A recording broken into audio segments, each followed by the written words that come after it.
Hidup di Indonesia amat sangatlah bersyukur karena memiliki berjuta-juta keberagaman. Salah satu keberagaman akan kaya bahasa.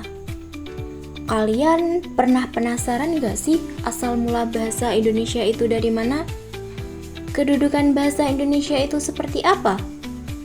Dan fungsi bahasa Indonesia itu untuk apa? Oke, yuk kita bahas. Ternyata bahasa Indonesia itu berasal dari bahasa Melayu yang sudah digunakan sejak abad ke-7 di daerah Asia Tenggara. Bukti penggunaannya bisa dilihat di sebuah prasasti di Palembang yang menggunakan bahasa Melayu. Nah, sejak saat itulah bahasa Melayu dijadikan bahasa sehari-hari oleh masyarakat di Selat Malaka. Memasuki abad ke-20, masyarakat Indonesia merasa mereka membutuhkan sesuatu untuk mengikat mereka sebagai sebuah bangsa.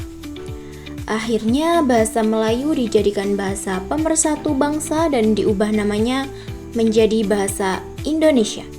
Dan kemudian diresmikan pada tanggal 28 Oktober 1928 bertepatan dengan Hari Sumpah Pemuda. Bahasa Melayu dijadikan bahasa nasional bahasa Indonesia karena yang pertama, bahasa Melayu merupakan bahasa pergaulan, bahasa perhubungan, dan bahasa perdagangan di Indonesia. Yang kedua, sistem bahasa Melayu tidak mengenal tingkatan kasar maupun halus. Yang ketiga, bahasa Melayu secara sukarela diterima oleh semua suku di Indonesia untuk dijadikan bahasa nasional.